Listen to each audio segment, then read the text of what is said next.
So hello students, good afternoon. Last lecture तक हमने mirror का पार्ट कंप्लीट किया है। ओके, तो उसमें फर्स्ट हमने रिफ्लेक्शन देखा, प्लेन मिरर देखा, स्फेरिकल मिरर देखा। ओके, सो मिरर का जो भी पार्ट है ना, वो हमने सब कुछ पार्ट मिरर के रिलेटेड जो है वो ऑलरेडी कंप्लीट किया है। It is up to the mains level. Okay, up to the mains level जितना भी पार्ट है, इतना पार्ट आपने प्रिपेयर किया तो मेंस या फिर नीट का कोई भी प्रॉब्लम आप इजीली सॉल्व कर सकते हैं। बहुत सारे प्रॉब्लम हमने उस पर सॉल्व किए हैं। आज हम क्या करने वाले हैं, इसके आगे का important part that is refraction study करने वाले हैं। लास्ट टाइम हमने रिफ्लेक्शन स्टडी किया था, अभी हम रिफ्रैक्शन का पार्ट स्टडी करने वाले हैं। ठीक है, रिफ्रैक्शन।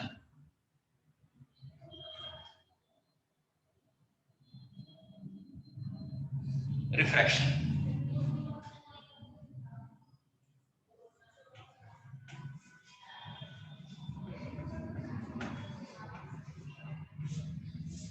अभी ये जो पार्ट है ना, वो बहुत इजी है, बहुत इंटरेस्टिंग है and hope you will understand this very clearly. Okay, so refraction. अभी रिफ्रैक्शन क्या होता है, देखिए मतलब रे ऑप्टिक्स में से ये जो हम पार्ट स्टडी कर रहे हैं वो सेकंड पार्ट है। ठीक है, फर्स्ट था रिफ्लेक्शन का, अभी है रिफ्रैक्शन का। अभी रिफ्रैक्शन क्या होता है, देखिए when light passes from one transparent medium to another transparent medium obliquely, it changes its direction, उसको बोलते हैं हम रिफ्रैक्शन। इसका डेफिनेशन देखिए, रिफ्रैक्शन का डेफिनेशन क्या है। ओके, द फेनोमेनन, इसका डेफिनेशन देखिए क्या है। The phenomenon in which the phenomenon in which when light passes from one transparent medium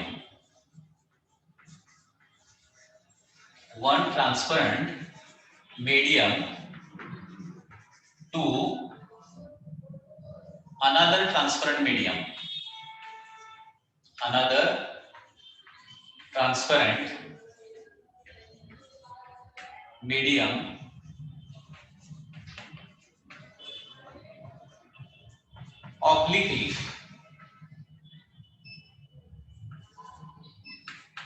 obliquely, it changes its direction. It changes its direction. Okay, is called as refraction of the light. Okay, the phenomenon in which, ये क्या है, एक phenomenon है। देखिए, when light passes from one transparent medium to another transparent medium, and the important word here is the obliquely. मतलब जब light एक transparent medium से दूसरे ट्रांसपेरेंट मीडियम में ऑब्लिकली ट्रेवल करती है, तब वो अपनी डायरेक्शन क्या करती है, चेंज करती है। इसको हम रिफ्रैक्शन बोलते हैं। इसका डायग्राम निकालता हूं तो आपको समझ में आ जाएगा। So for example, this is a refracting surface. Okay, so this is a, इसको क्या बोलते हैं हम, रिफ्रैक्टिंग सरफेस बोलते हैं, रिफ्रैक्टिंग सरफेस। अभी रिफ्रैक्टिंग सरफेस मतलब क्या होता है, the surface separating two transparent medium. जो भी सरफेस दो ट्रांसपेरेंट मीडियम को सेपरेट करता है उसको क्या बोलते हैं हम, रिफ्रैक्टिंग सरफेस बोलते हैं। मतलब इसके ऊपर एक मीडियम रहेगा ट्रांसपेरेंट मीडियम, और इसके नीचे एक ट्रांसपेरेंट मीडियम रहेगा। मतलब फॉर एग्जांपल, ऊपर रहेगा एयर एंड नीचे रहेगा फॉर एग्जांपल वाटर। एयर और वाटर को सेपरेट करने वाला जो सरफेस है ना, उसको बोलूंगा मैं रिफ्रैक्टिंग सरफेस। रिफ्रैक्टिंग सरफेस समझ में आया क्या, देखिए the surface which separate two transparent medium. Okay, that is called as refracting surface. ठीक है, सपोज अभी लाइट एयर से वाटर में ट्रेवल कर रही है, एयर से वाटर में ट्रेवल कर रही है। Suppose this is the original direction of the ray of light. ठीक है, तो when it is passing from air to the water, this is the original direction. It is not going in this way. Okay, but it will bend like this. Okay, in spite of going straight in the same direction, it will bend like this. इसको बोलते हैं refraction of light.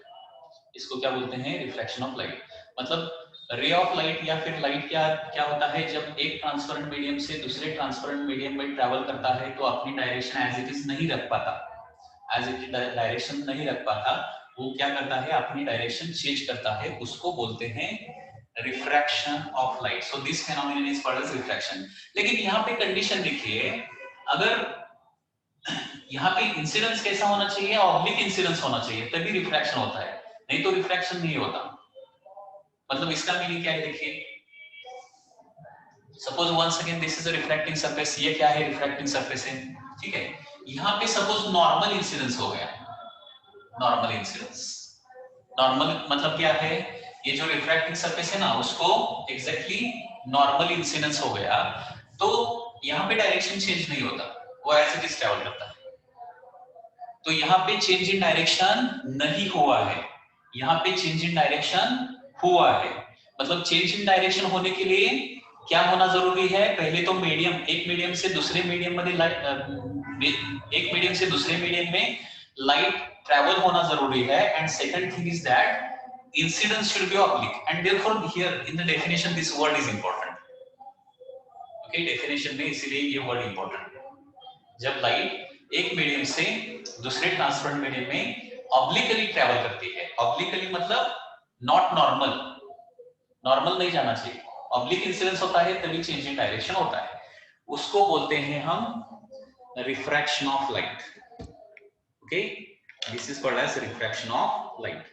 So refraction का definition समझ में आया क्या, देखिए once again definition देखिए, the phenomenon in which when light passes from one transparent medium to another transparent medium obliquely, then it changes its direction.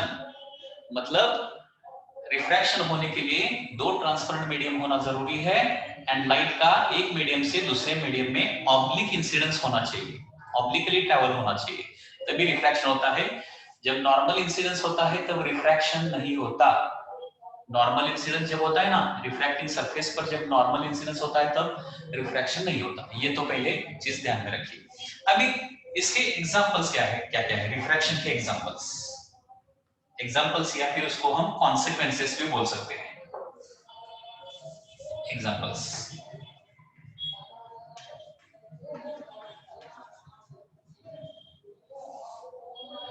Consequences. आपको अगर refraction के कुछ एग्जांपल पता है तो बताइए, some examples of the refraction.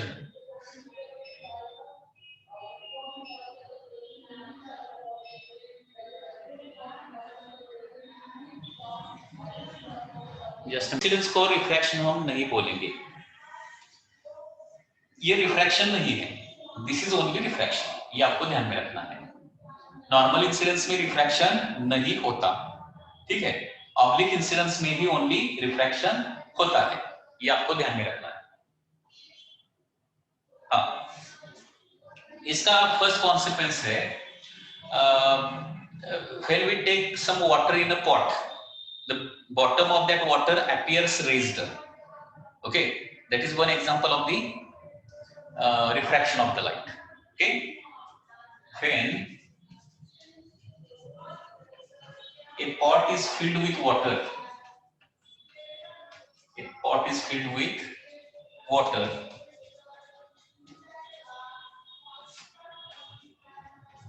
bottom appears to be raised. Correct है ना. किसी भी वेसल में वाटर ले लो और उसका बॉटम देखो, बॉटम एक्चुअली जितना डेप्थ होता है उतना डेप्थ हमें दिखता नहीं है, वो थोड़ा सा ऊपर उठा हुआ दिखता है. Okay, so that is one example. बहुत सारे ऐसे एग्जांपल हैं. सेकंड एग्जांपल, सेकंड एग्जांपल है, for example suppose there is a glass like this, okay, and there is a water inside it, and suppose a pencil is kept inside this, like this, pencil is placed, then this pencil appears to be broken at the surface like this. This pencil appears to be broken at the surface. This happens due to the refraction. Okay, एक glass में water ले लो, उसमें pencil रखो और side से देखो, side से देखने के बाद आपको नियर द सरफेस वो ब्रोकन दिखाई देता है. Third example, suppose once again one more example is that suppose glass में हमने वाटर लिया, ओके, वाटर लिया एंड उसमें सपोज एक लेमन डाल दिया, ओके, लेमन या फिर एक स्फीयर हमने डाल दिया, बस कोई भी बॉल, छोटा सा बॉल डाल दिया, तो उसका साइज एज इट इज नहीं दिखता है, वो थोड़ा सा हमें क्या दिखता है, एनलार्ज साइज का दिखता है, बड़े साइज का दिखता है। This happens due to the refraction. उसके बाद twinkling of star, twinkling of stars,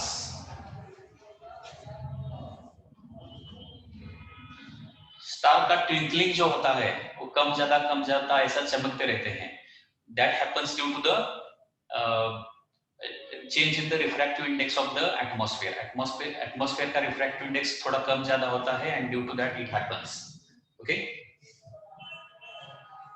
next, one more example is that at the time of sunrise and sunset, at the time of sunrise and sunset, what happens, sun appears for a longer time over the horizon, okay। वो जो क्षितिज रहता है ना, वो क्षितिज पर क्या होता है, सन जो है थोड़ी ज्यादा देर तक हमें दिखाई देता है। This happens due to atmospheric refraction, okay. So at sunrise and sunset, okay, sun appears for a longer time, okay, or we can see sunrise before actual sunrise, or we can see sun after actual sunset also, actual sunset, okay, 2 minutes early or 2 minutes postponed. This happens due to the refraction। क्योंकि देखिए, मतलब for example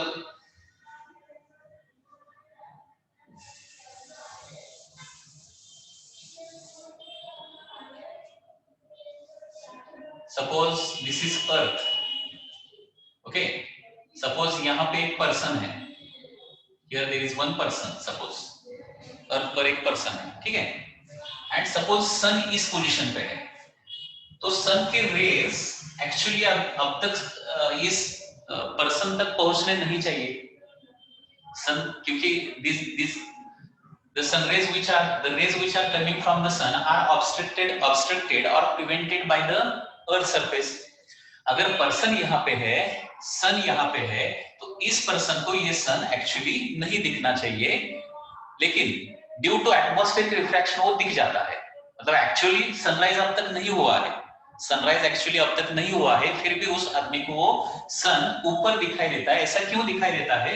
because surrounding the earth there is a layer of atmosphere, okay, ये atmosphere का क्या है, layer है। तो ऊपर जाने वाली जो लाइट है ना, ऊपर जाने वाली लाइट, ओके, वैक्यूम से एयर में ट्रैवल करते वक्त अपनी डायरेक्शन थोड़ी सी क्या करती है, चेंज करती है।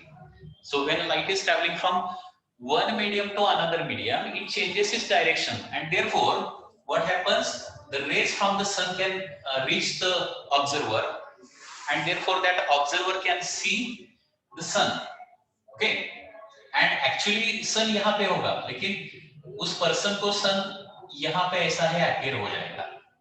मतलब सन एक्चुअली इस पोजीशन पर नहीं है, वो अभी नीचे है, एक्चुअल सनराइज अब तक नहीं हुआ है, फिर भी उस पर्सन को सनराइज दिखाई देता है, सन दिखाई देता है, ओके। मतलब at the time of sunrise भी ऐसा होता है and at the time of sunset भी ऐसा ही होता है।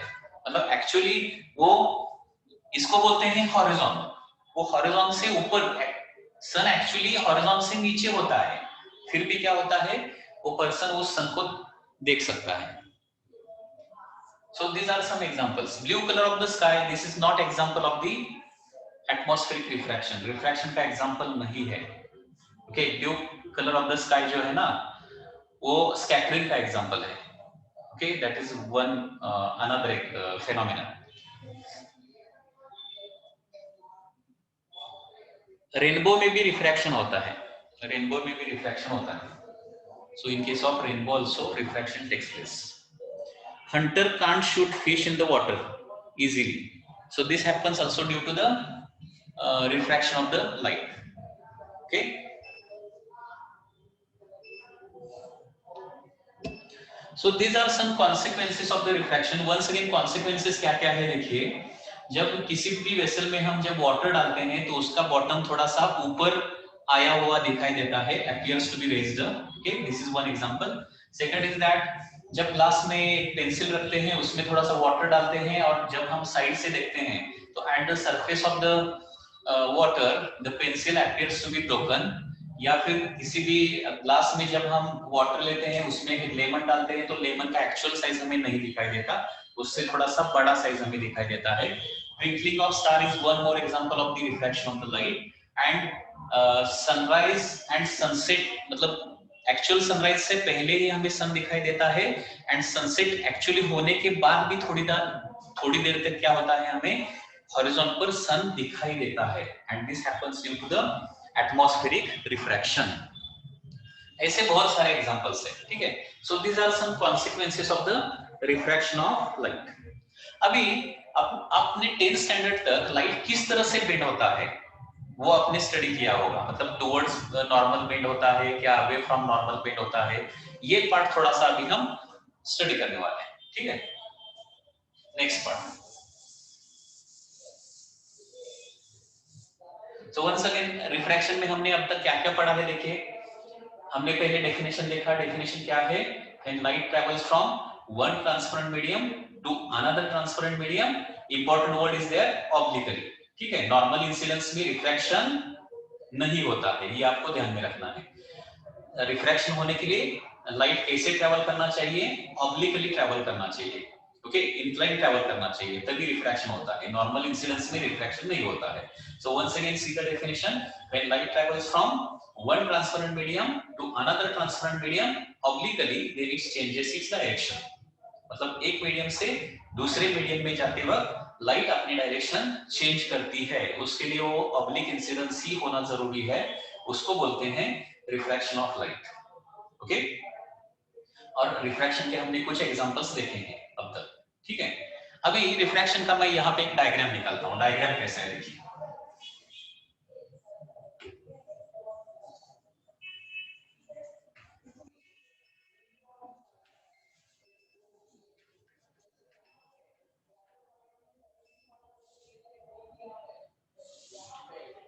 तो इसको बोलूंगा मैं refracting surface.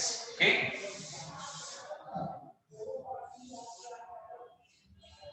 This is once again refracting surface.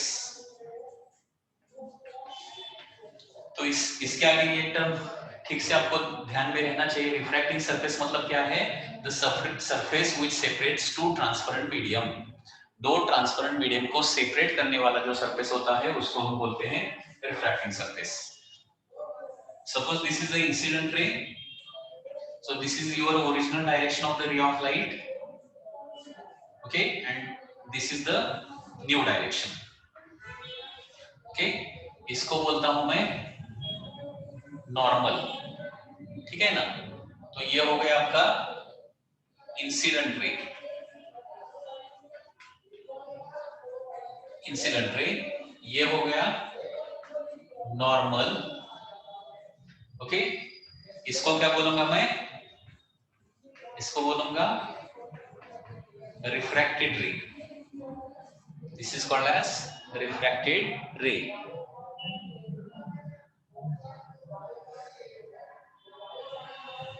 Okay. ये जो एंगल है ना, इस एंगल को क्या बोलूंगा मैं, एंगल ऑफ इंसिडेंस बोलूंगा. ठीक है.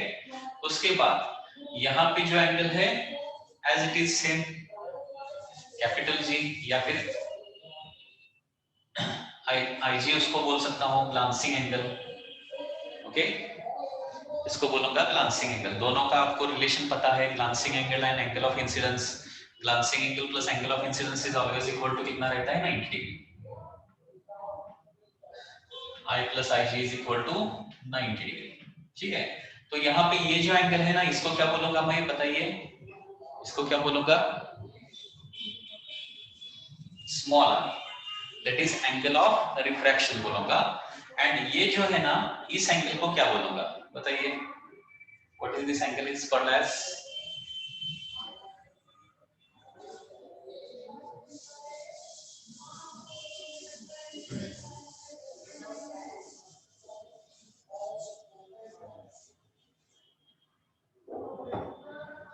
इसको बोलते हैं डेल्टा, एंगल ऑफ डेविएशन। तो यहाँ पे आई क्या है? एंगल ऑफ इंसिडेंस है, एंगल ऑफ इंसिडेंस। उसके बाद आईजी क्या है? ग्लांसिंग एंगल, मतलब इंसिडेंट रे ने रिफ्रैक्टिंग सरफेस के साथ किया हुआ, इंसिडेंट रे ने रिफ्रैक्टिंग सरफेस के साथ किया हुआ जो एंगल है ना, उसको ग्लांसिंग एंगल बोलेंगे। उसके बाद आर को एंगल ऑफ रिफ्रैक्शन बोलेंगे, angle of refraction. Okay, and ये डेल्टा क्या है? Angle of deviation, angle of deviation, angle of deviation बोलूंगा इसको, ठीक है।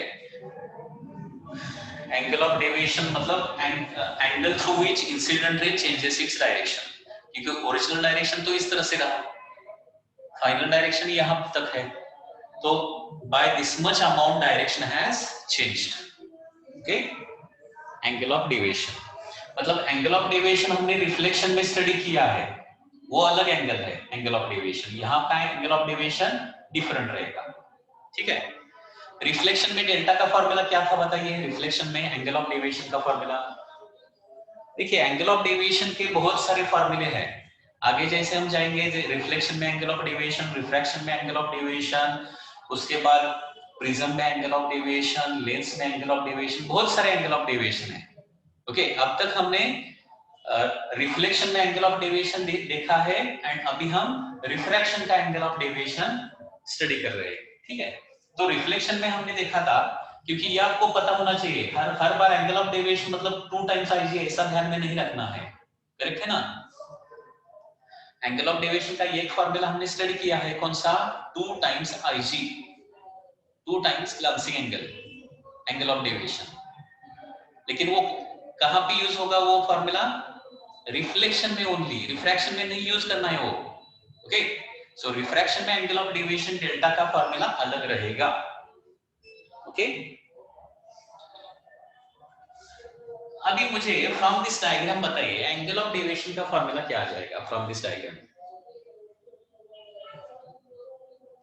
यहाँ पे एंगल ऑफ इमर्जेंस नहीं रहेगा। एंगल ऑफ इमर्जेंस क्या होता है? जनरली वो प्रिज्म में रहता है एंगल ऑफ इमर्जेंस, ठीक है। वो प्रिज्म का जब पार्ट आएगा ना, तब हम स्टडी करेंगे। रिफ्रैक्शन में इमर्जेंस होने के लिए 2 रिफ्रैक्शन होना जरूरी है। यहाँ पे आप अभी तक तो हम एक ही रिफ्रैक्शन स्टडी कर रहे हैं।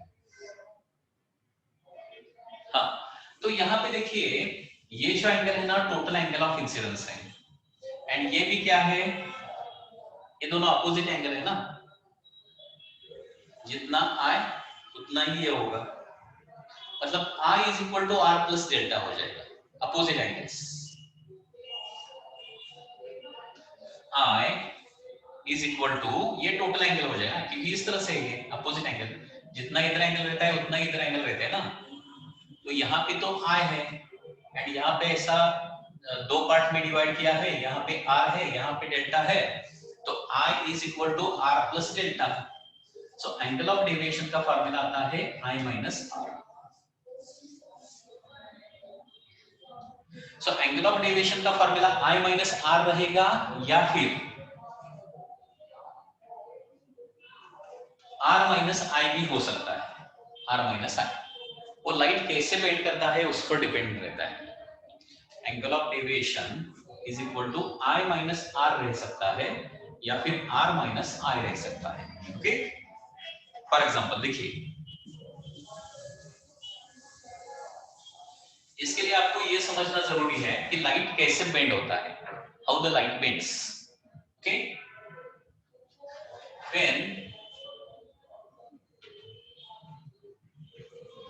when light travels from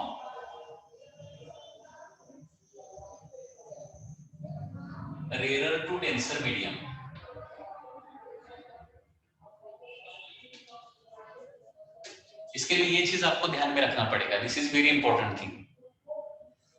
When light travels from rarer to denser medium, it bends towards normal. It bends towards normal. It bends when light travels from rarer medium to denser medium. Rarer to denser medium. When light travels from rarer to denser medium, it bends towards normal. Okay? मतलब diagram इस तरह से रहेगा।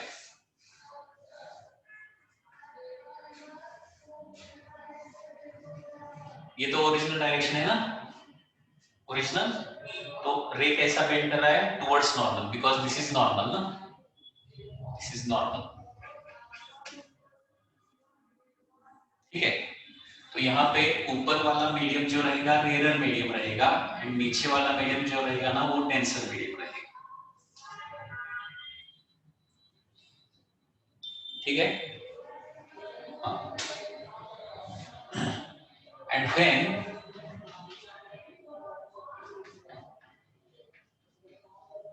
light travels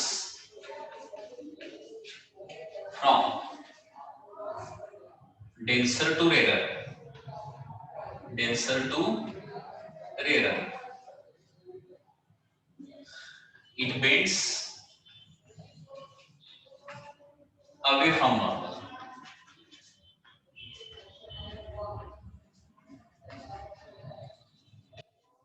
Away from normal.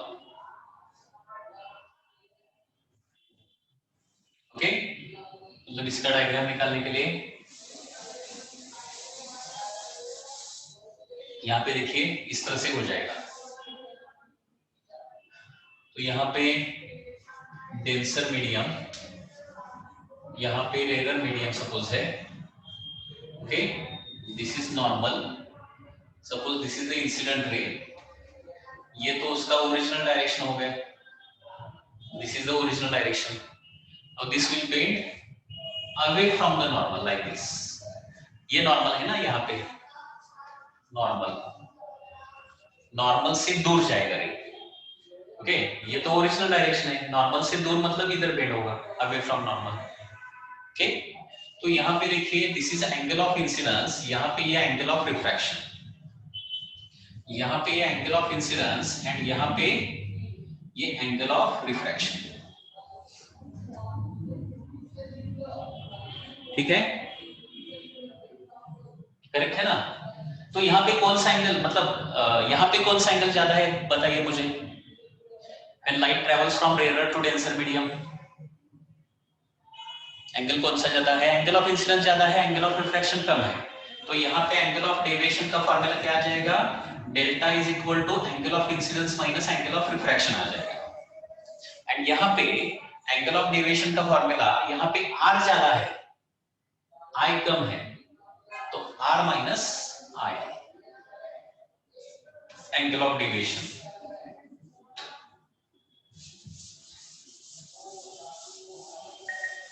Okay, so in this way आपको अभी ये जो दो चीजें हमने पढ़ी है वो बहुत इंपॉर्टेंट है, वो आपको ध्यान में रखनी है।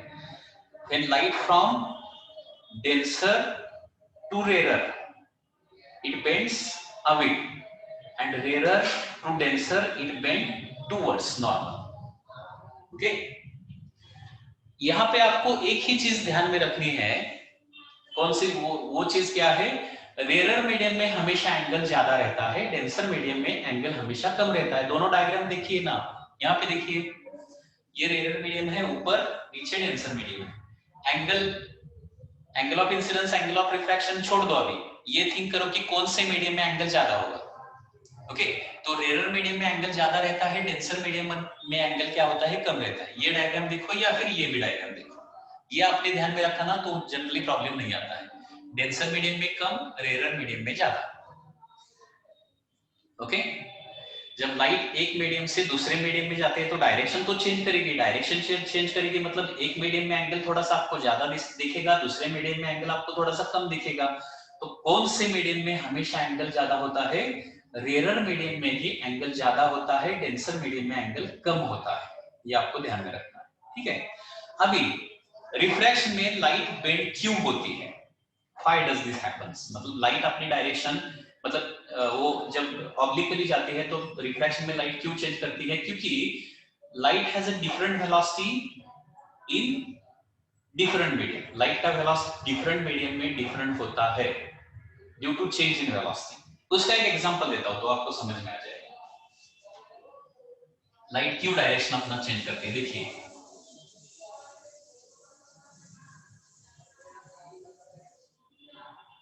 सपोज एक रिफ्रैक्टिंग सरफेस है, ठीक है, and suppose a beam of light is travelling like this.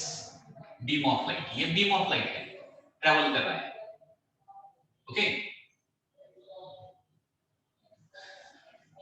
अभी यहां तक तो कुछ प्रॉब्लम नहीं है, यहां तक ये जो बीम ऐसा आ रहा है, ऐसा आ रहा है, ठीक है, यहां तक तो कुछ प्रॉब्लम नहीं है। अभी इस बीम में से ये जो रेज है ना वो दूसरे मीडियम में ट्रैवल करेंगे, दूसरे मीडियम में ट्रैवल करेंगे। अभी दूसरे मीडियम में जाते ही उसका वेलोसिटी क्या हो जाएगा? कम हो जाएगा, करेक्ट है ना। मतलब अभी for example suppose this is रे नंबर 1, दिस इज रे नंबर 2 इन द बीम। ये बीम ऑफ लाइट है सपोज, ठीक है, दिस इज रे नंबर 1, दिस इज रे नंबर 2। अभी रे नंबर 1 ऑलरेडी कहां पे आ गया है? रिफ्रैक्टिंग सरफेस पर आ गया है।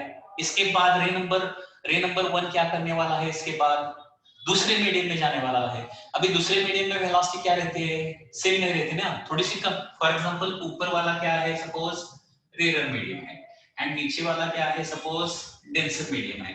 तो आपको ये भी चीज आपको पता होना चाहिए कि डेंसर मीडियम में लाइट का वेलोसिटी कम रहता है, लाइट का वेलोसिटी कम, ठीक है, एंड रेयर मीडियम में ज्यादा होता है। अभी रे नंबर 1 क्या करेगा? मीडियम 2 में ट्रैवल करेगा, एंड रे नंबर 2 यहां से यहां तक आ जाएगा। अभी यहाँ पे एक समझने वाली बात ये है, जब रे नंबर 2 यहां से यहां इतना डिस्टेंस कवर करेगा, जब रे नंबर 2 इतना डिस्टेंस कवर करेगा, उसी टाइम में रे नंबर 1 थोड़ा सा कम डिस्टेंस कवर करेगा, कम डिस्टेंस ही कवर करेगा ना। क्यों? उसका वेलोसिटी कम है, टाइम तो उतना ही है, टाइम तो उतना ही है, लेकिन वेलोसिटी कम है तो डिस्टेंस कम ट्रैवल करेगा डेंसर मीडियम में, एंड रेयर मीडियम में थोड़ा सा ज्यादा डिस्टेंस ट्रैवल करेगा। Due to that what will happen now, ये जो बीम है ना वो इस डायरेक्शन में ऐसा बेंड हो जाएगा, थोड़ा अंदर बेंड हो जाएगा, and rays will travel in this direction. ये जो पार्ट है रिफ्रैक्शन क्यों होता है, ये आपको 12th स्टैंडर्ड में है, वेव ऑप्टिक्स नाम का टॉपिक है, वेव ऑप्टिक्स। उसमें आपको ये ठीक से समझ में आ जाएगा। वेव ऑप्टिक्स मतलब लाइट जब एक मीडियम से दूसरे मीडियम में जाती है ना, तो एक्चुअली बेंडिंग क्यों होता है, ये इस तरह से उसका एक्सप्लेनेशन दिया गया है, ओके, इस तरह से। क्योंकि यहाँ पे जब ऑब्लिक इंसिडेंस होता है ना, तो एक रे क्या होता है, जल्दी दूसरे मीडियम में जाता है, और दूसरा रे अब तक उस दूसरे मीडियम में नहीं गया हुआ होता है, एंड देयरफॉर व्हाट हैपेंस, एक रे थोड़ा कम डिस्टेंस ट्रैवल करता है, एक रे थोड़ा ज्यादा डिस्टेंस ट्रैवल करता है। अभी देखो suppose there are two persons, एक ही स्पीड से जा रहे हैं, एक ही स्पीड से जा रहे हैं, ठीक है, तो क्या करेंगे? वो स्ट्रेट लाइन में जाएंगे। लेकिन अचानक सपोज राइट हैंड साइड के पर्सन का स्पीड बढ़ गया और दोनों कनेक्टेड है, तो क्या करेंगे? वो टर्न करेंगे ना, ऐसा वो व्हीकल जैसा ही रहता है। उसी तरह से मतलब रिफ्रैक्शन का भी होता है। Suppose this is person number 1, this is person number 2, एक ही मीडियम में ट्रेवल कर रहे हैं, तो दोनों का वेलोसिटी उतना ही रहेगा, दोनों ही साथ साथ जाएंगे, एक ही डायरेक्शन में जाएंगे, डायरेक्शन बस जरा भी चेंज नहीं होगा। लेकिन अचानक बीच में क्या हो गया? सपोज एक पर्सन का वेलोसिटी थोड़ा सा कम हो गया, दूसरे पर्सन का वेलोसिटी थोड़ा सा ज्यादा बढ़ गया, तो वो बेंड करने लगेगा ऐसा। उसी तरह से लाइट में भी होता है, ओके, एंड देयरफॉर जब वेलोसिटी चेंज कर होता है ना, तो डायरेक्शन चेंज होता है। एक कार का ही आप एग्जांपल ले लो, दोनों व्हील कार के दोनों साइड के, लेफ्ट हैंड साइड का wheel and right hand side का व्हील, दोनों अगर एक ही स्पीड से घूम रहे हैं तो क्या होता है? स्ट्रेट लाइन में ट्रैवल करते हैं। एंड सपोज एक व्हील को थोड़ा सा मैंने ब्रेक लगाया और दूसरे व्हील का स्पीड थोड़ा सा बढ़ाया तो क्या हो जाएगा, वो कार ऐसा टर्न करता जाएगा। Okay, similar thing is happening in case of light also, and therefore जब वेलोसिटी चेंज होता है ना लाइट का, तब वो अपनी डायरेक्शन चेंज करना चालू कर जाती है। हाँ, ग्रुप ऑफ रेज कंसीडर करने के बाद ही वो रिफ्रैक्शन हमें समझ में आता है, नहीं तो समझ में नहीं आता ग्रुप ऑफ रेज। ठीक है,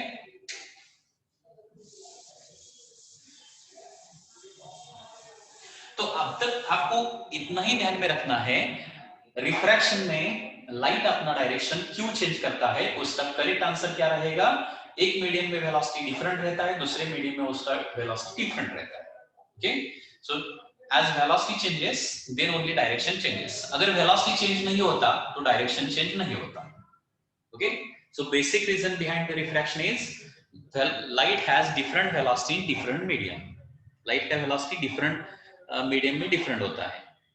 ओके, एंड ये चीज हमेशा ध्यान में रखनी पड़ेगी, रेयर मीडियम में वेलोसिटी ज्यादा रहता है, rare medium more velocity, more velocity. Okay, denser medium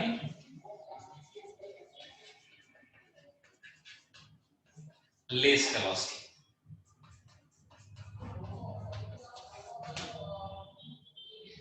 Okay,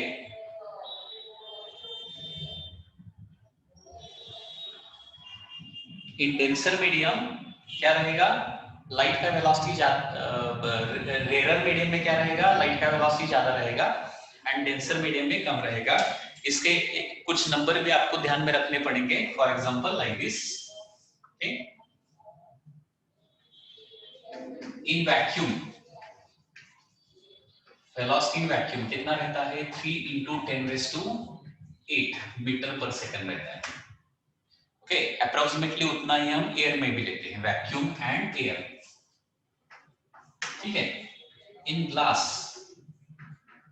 okay, velocity of light in glass ये रहता है 2 × 10⁸ meter per second. In water velocity रहता है 2.25 × 10⁸ मीटर पर सेकंड। ठीक है,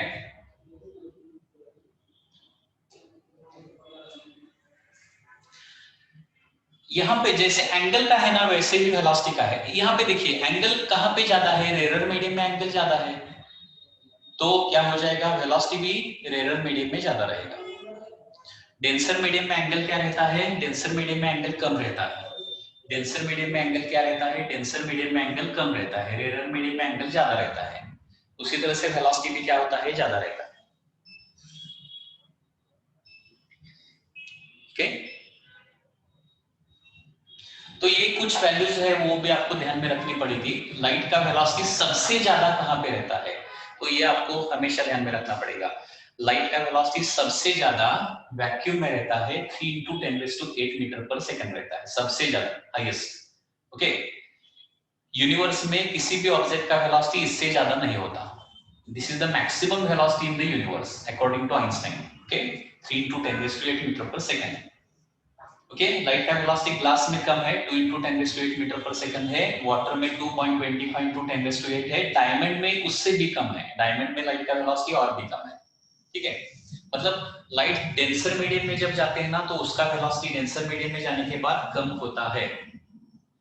ठीक है, तो एक चीज आपको यहाँ पे ध्यान में रखनी है, ऑप्टिकली डेंसर मीडियम मतलब क्या एंड ऑप्टिकली रेयर मीडियम मतलब क्या। ओके, ये भी आपको ध्यान में रखना है।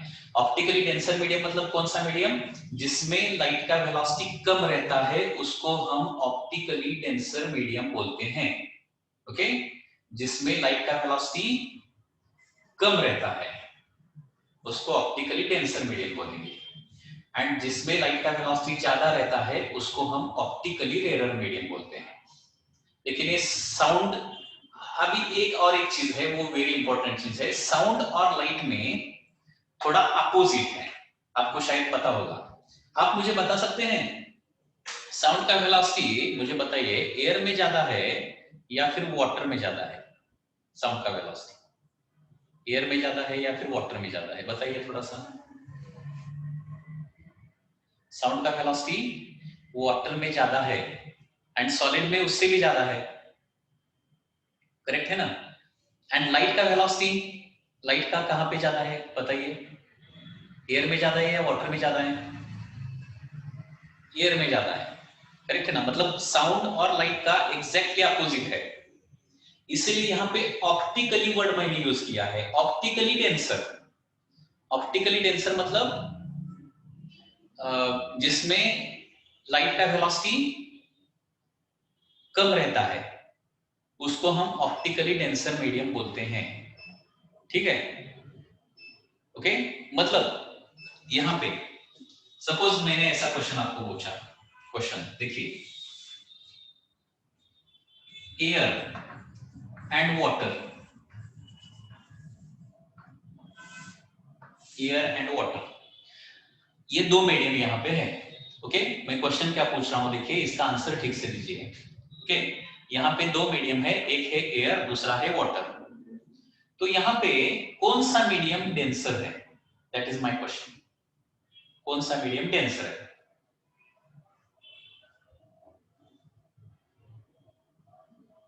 कौन सा मीडियम डेंसर है बताइए। एक्चुअली ये क्वेश्चन थोड़ा सा इनकम्प्लीट क्वेश्चन है, इसका आंसर हम नहीं दे सकते, ठीक है, क्योंकि हमने साउंड कंसिडर किया तो अलग आंसर आता है, लाइट कंसिडर किया तो डिफरेंट आंसर आता है। ओके, देखिए ये डेंसर और रेयर का थिंकिंग कैसे करना है।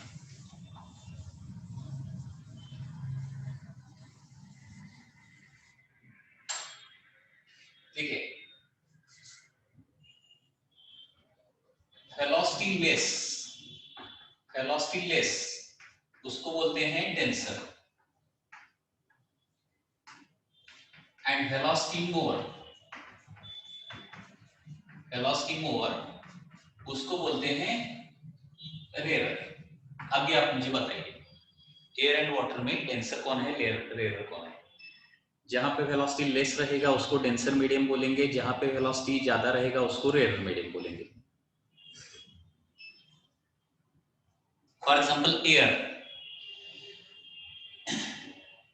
हाँ, which velocity is very important now, correct है ना, which velocity is very important। मैंने बोला एयर एंड वाटर में ऑप्टिकली डेंसर कौन है, ऐसा बोला, तो अभी क्वेश्चन करेक्ट हो जाएगा। एयर एंड वाटर में ऑप्टिकली डेंसर मीडियम कौन सा है? ऑप्टिकली डेंसर, ऑप्टिकल मतलब related to light. Optically denser, water में लाइट का वेलोसिटी कम है, वाटर में लाइट का वेलोसिटी कम है ना, तो वेलोसिटी कम मतलब डेंसर, मतलब वाटर क्या है, ओनली डेंसर, ऐसा वर्ड बोलना गलत हो जाएगा। Optically denser, this is most correct. Okay, water क्या है, ऑप्टिकली डेंसर है। एंड फॉर साउंड, वाटर क्या है, डेंसर मीडियम है या रेयर मीडियम है? साउंड के लिए, साउंड के लिए वाटर क्या है, साउंड के लिए वाटर क्या है, रेयर मीडियम होगा, करेक्ट है ना, क्योंकि साउंड का वेलोसिटी वाटर में ज्यादा रहता है, वेलोसिटी मोर रेयर। तो ये चीज आपको हमेशा ध्यान में रखनी है। मतलब ऐसा हो सकता है, लाइट के लिए डेंसर मीडियम, साउंड के लिए रेयर मीडियम हो सकता है, ओके, या फिर लाइट के लिए रेयर मीडियम, साउंड के लिए डेंसर मीडियम हो सकता है। तो उसमें अभी ज्यादा कंफ्यूज मत होइए, यही चीज और भी ध्यान में रखना है, जहां पे वेलोसिटी कम रहता है उसको हम डेंसर मीडियम बोलते हैं, जहां पे वेलोसिटी ज्यादा रहता है उसको हम रेयर मीडियम बोलते हैं। अभी रे ऑप्टिक्स में क्या कंसीडर करना है, एयर को हम रेयर मीडियम कंसीडर करेंगे, rare optically rare medium, and water को हम डेंसर मीडियम कंसीडर। अभी यहाँ पे optically once again, glass and water, glass and water में रेयर डेंसर कौन सा है बताइए, ग्लास एंड वाटर कंपैरिजन में।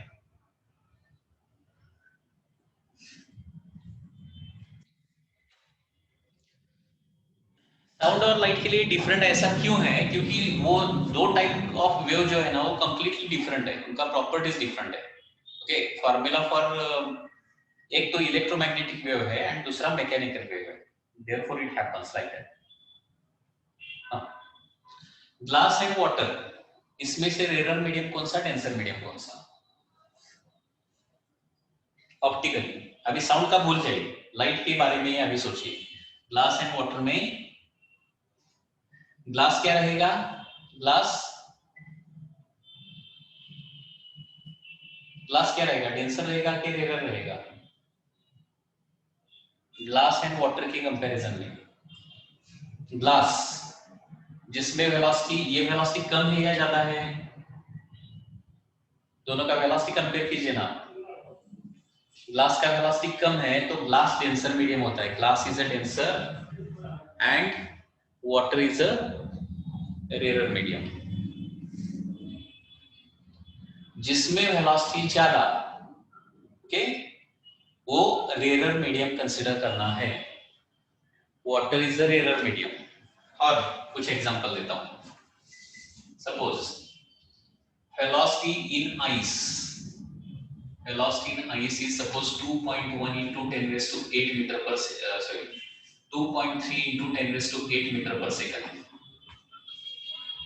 ओके, वेलोसिटी, अभी लाइट की वेलोसिटी के लिए हम c सिंबल यूज करेंगे, ये ध्यान में रखिए।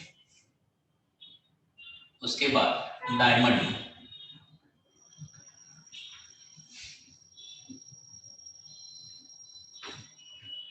One 1.2 into 10 raised to 8 meter per second। Velocity in glycerine, glycerine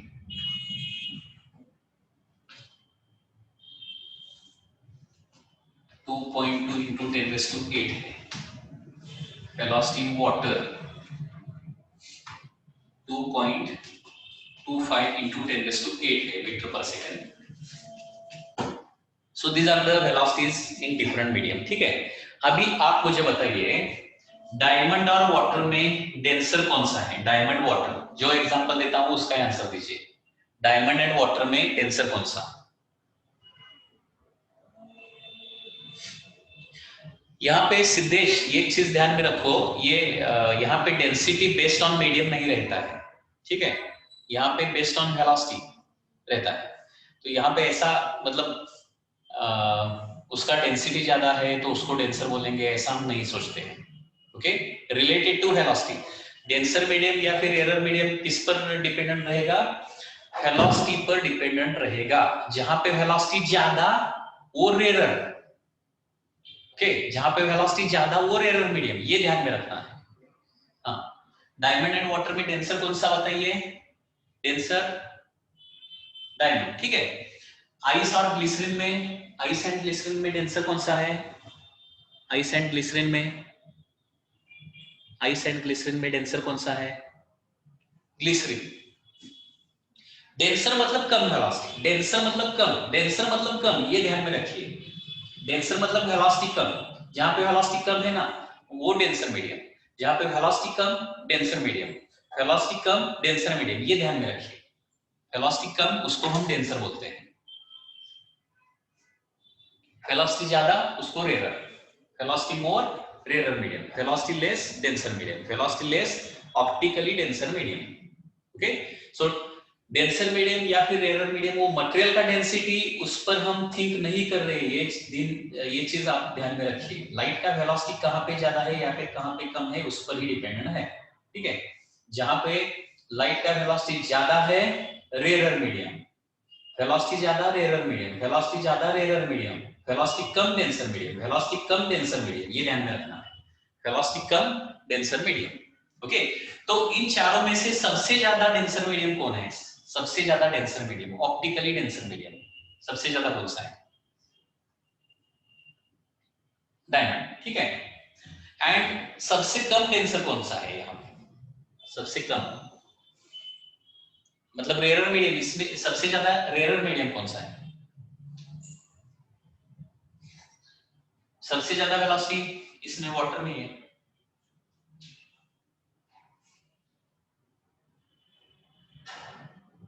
okay. सबसे ज्यादा velocity ice, ice sorry ice, ice, okay, ice, ठीक है। सो this is all for the today's lecture of the physics. Next lecture को हम बाकी का part study करेंगे, okay.